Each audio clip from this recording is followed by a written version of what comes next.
ఏదైనా లోకంలో positive, negative సుఖము, దుఃఖము, ఆనందము అన్నీ ఉంటాయి గదా గురుగారు. హ్మ్. మరి అలాంటప్పుడు దాన్ని మీరు అలా ప్రస్తావించడం కరెక్ట్ అంటారా? ఆ! మీకు విషయం తెలుసండి? హ్మ్. వాస్తవానికి ఇవన్నీ ఎక్కడుంటాయంటే పైనుంటాయి. హ్మ్. లోతులో ఉండవు. లోతులో ఒక్క ఆనందమే ఉంటుంది. ఉదాహరణకు సముద్రం తీసుకుందాం. సముద్రంలో కెరటాలు, ధ్వనులు, సముద్ర ఘోష వినిపిస్తది దగ్గరికి వెళ్తుంటే.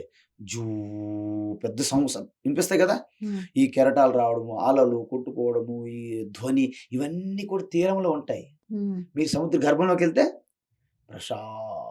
నిర్మానుష్యంగా ఉంటది. ఇవన్నీ కూడా ఈ సుఖము, దుఃఖము, చలి, వేడి, లాభము, నష్టము, సన్మానము, అగౌరవము, అవమానము ఇవన్నీ ఉన్నాయి కదా! ఇవన్నీ కూడా ఈ శరీరానికి సంబంధించినవి, ఈ మనసుకు సంబంధించినవి, ఈ చూపు, చెవి, వినికిడి ఇవన్నీ ఇంద్రియాలకు సంబంధించినటువంటి వ్యవహారంలో జరుగుతాయి. కానీ మనం నిజంగా మనం ఈ శరీరమే కాదు. శరీరం లేనప్పుడు కూడా మనం ఉన్నాం. శరీరం పోయిన తర్వాత కూడా మనం ఉంటాము. శరీరం ఉన్నప్పుడు మనం ఉంటాం. అంటే శరీరం అనేది ఒక వస్తువు లాంటిది. మీ బైక్ లాంటిది. మీకున్న కారు లాంటిది. సో, ఇవన్నీ కూడా హ్మ్. మనం ఏంటంటే మన శరీరంకి ఆధారం చేసుకొని, మన ఇంద్రియములు ఆధారం చేసుకొని, మన మనస్సు, బుద్ధి ఆధారం చేసుకొని మనం బ్రతుకుతున్నాం. దీన్నే మతం అంటారు. మతము అంటే మతి. మతి అంటే మనస్సు నుండి పుట్టిందే మతం. హ్మ్. కాబట్టి మతము మనస్సు రీత్యా నిరంతరం మారుతుంది. ప్రతి ఒక్కరి మనసు మారుతుంది. అందరి మనసు మారుతుంది. అందుకే ప్రపంచమంతా మనస్సునే సత్యంగా తీసుకుంటున్నారు. మనసులో కలుగుతున్నటువంటి అనేక అలజడులు, ఆందోళనలు, భయాల వలన కలుగుతున్నటువంటి ఇష్టాయిష్టాల అభిప్రాయాలు ఇవి మతము కదా! అందుకే మత యుద్ధాలు జరుగుతుంటాయి. ఓకే. గురుగారు అసలు ఒక సన్యాసికి ఉండవలసిన ప్రాథమిక ధర్మాలేంటి గురుగారు? సన్యాసి అంటే హ్మ్. సమ్యక్ న్యాసః ఇది సన్యాసం. అంటే హ్మ్. ఏంటి? పూర్తిగా నేను ఎవరు అని తెలుసుకుంటారు. నేనెవరంటే ఏం తెలుసుకోవాలి? అంటే యావత్తు సృష్టి ఈ విశ్వమంతా కూడా సత్యం ఒక్కటే. శుద్ధ చైతన్యం కాన్షియస్‌నెస్ దానిపైన అంటే ఒక సినిమా తెరలాగా. సినిమా హాల్‌కి మీరెళ్లి కూర్చుంటారు.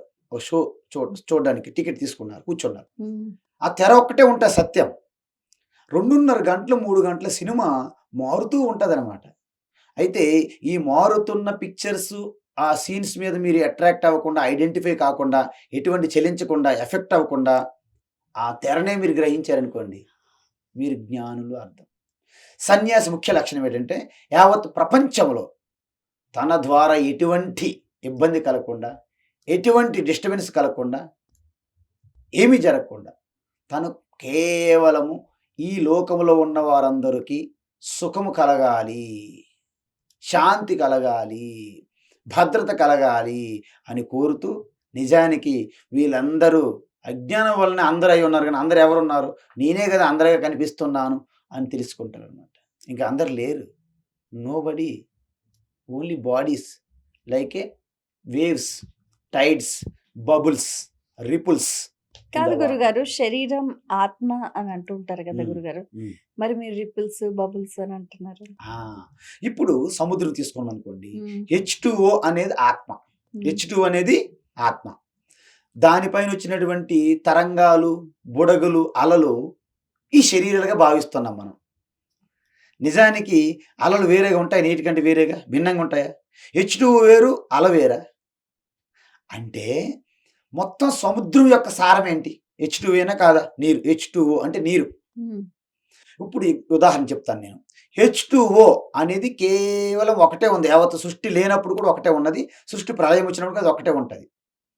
అయితే దాని తర్వాత ఈ యొక్క మాయాశక్తి ప్రకృతిని ధరించి ఆ శుద్ధ చైతన్యం ప్రకటమైతే దాన్ని ఈశ్వర అంటారు. సపోజ్ హెచ్2ఓ సముద్రంగా ప్రకటమైందనుకోండి. సముద్ర దేవుడు అయ్యాడు ఈశ్వరుడు. హెచ్2 అనేది శుద్ధ చైతన్యం. సముద్రంగా ఉన్నది దేవుడు. సముద్రంలో ఉన్నటువంటి కెరటాలు, అలలు, బుడగలు అన్ని ప్రాణులు. ఇప్పుడు మీరు చెప్పండి. కెరటాలు, అలలు, బుడగలు ఇవన్నీ ఈ యొక్క సృష్టిలో విశ్వంలో ప్రాణులు. దానికి ఈశ్వరుడెవడు? సముద్రుడు. సముద్రుడికి స్వరూపం ఏంటి? హెచ్2ఓ. ఇప్పుడు సముద్రం యొక్క స్వరూపం హెచ్2ఓ. కెరటము యొక్క అలలు, బుడగల యొక్క స్వరూపం ఏంటి మరి? అంటే ఈ బ్రహ్మాండం అంతటికి ఆధారంగా ఉన్నటువంటి ఈశ్వరుడిగా మనం భావిస్తున్నాం. దేవుడు, గాడ్ అంటారు కదా! హ్మ్. ఈ దేవుడు, గాడు ఆయన యొక్క స్వరూపం కూడా చైతన్యమే. అవును. మన స్వరూపం కూడా చైతన్యమే. ఆయన సముద్రం అనుకుంటే మనం అలతో సమానం. కానీ నేను కూడా నీరే గదా! ఆయన నీరే గదా! ఆ విధంగా తెలుసుకున్నవాడు ఈ సృష్టిలో ఎవరికి హాని చేయలేడు.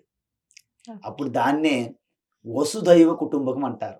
యావత్తు సృష్టి అంతా కూడా ఒకటే కుటుంబం. ఒక విషయం గమనించండి. ఈ యూనివర్స్‌లో ఉన్నట్టు ప్రకృతంతా కూడా యూనివర్సల్ బాడీ. యూనివర్సల్ శరీరం. ఆ! ఇదొక శరీరం.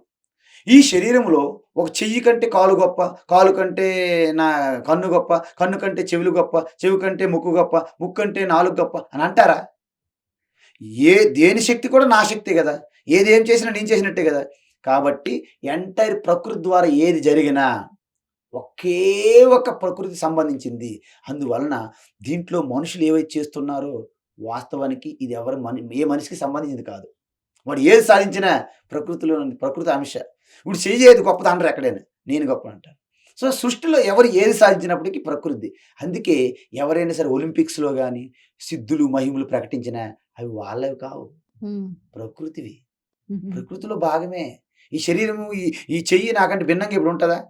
ఏ ప్రాణి అయినా సరే ఈ ప్రకృతి కన్నా భిన్నంగా ఉందా? ఈ ప్రకృతి ఎప్పుడైనా పరమాత్మ కన్నా భిన్నంగా ఉందా? అంటే వాస్తవానికి అంతా జరుగుతుంది ఆ పరమాత్మలోనే. హ్మ్. సో, మీరు కూడా పరమాత్మ యొక్క అంశ రూపమే. ఓకే. ఇప్పుడు చాలామంది కూడా సమాజంలో హింసకు అనేది ప్రేరేపితం అవుతూ ఉన్నారు. అయితే శివుడాజ్ఞ లేనిది చీమ కూడా కుట్టదు అని అంటారు. వారికి ఆ బుద్ధి పుట్టాలన్నా పరమేశ్వరుడి ఆజ్ఞనే, సాత్వికంగా ఉండాలన్నా పరమేశ్వరుడి ఆజ్ఞనే. మరి ఎందుకు ప్రస్తుతం సమాజంలో ఇంత కలకలం? ఆ! మీకు దుర్బుద్ధి, సద్బుద్ధి రెండిటికి పరమాత్మ ఆజ్ఞ కాదు. పరమాత్మ ఎలాంటిదంటే, ఒక కారులో పెట్రోల్‌లాగుంటది. హ్మ్. కారులో పెట్రోల్‌లాగుంటది. సో, కారు అనేది మీ శరీరం అనుకుందాం ఉదాహరణకి. హ్మ్. ఓకేనా? ఆ టైర్లున్నాయి కదా! అవి మనవి కాళ్ళు, చేతులు, ముక్కు, నోరు, చెవులు, కన్ను అవి ఇంద్రియాలు. మరి ఆ కారుకున్న స్టీరింగ్ ఉంది కదా! అది మనస్సు. హ్మ్. మరి డ్రైవింగ్ చేయాలి కదా! అది బుద్ధి. హ్మ్. మరి ఈ బుద్ధి వెనక కూడా ఇవన్నీ ఉన్నాయి. కారు వెళ్తుందా? ఆయిల్ లేకపోతే ఎళ్తదా? గ్యాస్ లేకపోతే వెళ్తదా? పెట్రోల్ లేకపోతే ఎళ్తదా? కాబట్టి పెట్రోల్ ఉంటది కారులో. డ్రైవింగ్ నడపాలి. ఇప్పుడు యాక్సిడెంట్ అయినా మంచిగా క్షేమంగా ఇంటికి చేరుకున్న ఆ గొప్పతనము డ్రైవర్‌దా? పెట్రోల్‌దా? డ్రైవర్. కాబట్టి నువ్వు తప్పు చేసినా, ఒప్పు చేసినా నీ బుద్ధి నీదే. శివుడిది కాదు. శివుడనేవాడు నిన్ను లాగిపట్టి కొట్టినా చెయ్యికి శక్తి అందిస్తుంటాడు. నిన్ను రక్షించినా అందిస్తుంటాడు. కాబట్టి శివునికి సంబంధం లేదు. నీ బుద్ధి ఒకటిచ్చాడు ఫ్యాక్టర్ అనేది. అందువలన అన్నిటికి కామన్‌గా ఉంటది తెరలాగా, సినిమాలాగా. అందులో అగ్ని వచ్చినా, తుఫానొచ్చి ముంచేసినా తెరకంటదు. కానీ మరి మనం కూడా గురువుగారు బుద్ధి అని చెప్తారు. కానీ కొంతమంది బుద్ధిమంతులుగా ఉంటారు. కొంతమంది బుద్ధిహీనతతో ఉంటారు. మరి అలాంటప్పుడు? ఆ! ఇప్పుడు మంచి పాయింట్ అడిగారు. అందుకే ఈ సృష్టి అనేది శుద్ధ చైతన్యం అని చెప్పాను. శుద్ధ చైతన్యం తప్ప రెండోది లేదనమాట మొదట. సృష్టి కాకముందు. దాంట్లో డిస్టర్బెన్స్ ఏవైతే వచ్చాయో అవి 3 గుణములుగా ప్రకటమైంది. దాన్ని శక్తి అంటారు. ప్రకృతి శక్తి. హ్మ్. సో, 3 గుణముల్లో శుద్ధ చైతన్యం అనేది కేవల శుద్ధ చైతన్యం ద్వారా సత్వగుణం నుండి ప్రకటమైతే సృష్టికర్త అయ్యారు. అదే విధంగా రజోగుణము, సత్వగుణం మిక్సింగ్‌లో ప్రకటమైతే జీవాత్ములయ్యారు. అదే విధంగా కేవలం తమోగుణం నుంచి ప్రకటమైతే జడ ప్రకృతిగా అయింది. జడ ప్రపంచంగా. ఇప్పుడు ప్రతి ప్రాణిలో కూడా ఎవల్యూషన్ అయ్యిందనమాట. అంటే రాయి రప్పల నుండి ఏకకణ జీవులంటారు. బాక్టీరియా, వైరస్, ఫంగస్ అంటారు. తర్వాత అమీబా, పారమెసియం అంటారు. తర్వాత అలాగొచ్చేసరికి చీమలు, దోమలు అని ఉంటాయి. తర్వాత పక్షులు, తర్వాత యానిమల్స్ పెద్దవి జంతువులు ఆవులు, గేదెలు, మేకలు, గొర్రెలు, సింహాలు, పులులుంటాయి. తర్వాత లాస్ట్‌కి మనిషి వచ్చారు. ఎవల్యూషన్‌లో థియరీలో డార్విన్ థియరీ ప్రకారం. సో, మనిషి వచ్చేసరికి బుద్ధి పరిణితి చెందిందనమాట. అందుకే ఆహార నిద్రా భయమైథునం చ సామాన్యమేత పశుభిర్నరాణాం బుద్ధిః తేషాం అధికో విశేషః బుద్ధివిహీన పశుభిర్సమాన. కాబట్టి సకల ప్రాణులకి ఈ బుద్ధి లేదు. బుద్ధి డెవలప్ కాలేదు.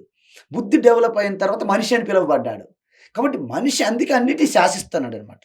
జంతువులన్నిటికి మనిషి ఉత్తమ కోటికి చెందినవాడనమాట. అంటే బుద్ధి ఉంది కాబట్టి అన్నిటికన్ కంట్రోల్ చేయగలగాలి. కానీ తన అధికారాన్ని, తనకిచ్చినటువంటి గొప్ప ఆశీర్వాదం బుద్ధి, దాన్ని మిస్‌యూజ్ చేస్తున్నారు.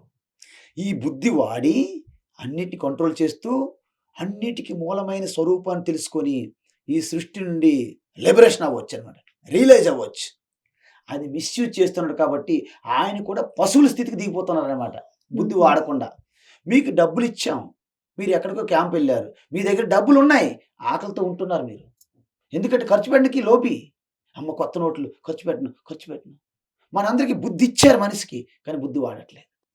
కాబట్టి బుద్ధి వాడకపోతే మీ అంతట మీరే నాశనం అవుతారు. ఇనుముకి ఏది హాని చేయక్కర్లేదు. ఎండ, వాన తగిలితే ఇనుమే తుప్పు పట్టిపోతుంది. మన బుద్ధి కూడా మాంద్యమైపోయి ఎలాగైతే ఫ్లోయింగ్ వాటర్ చూడండి ఎప్పుడు బాగుంటాయి. వాటర్ ప్రవహించకుండా ఉంటే పాడైపోతాయి. బుద్ధి కూడా వాడకుండా ఉంటే వాడు భ్రష్టుడైపోతాడు. అందుకే భగవద్గీత చెప్పారు. నాశనం అయిపోతాడని చెప్పారు. ప్రణశ్యతి.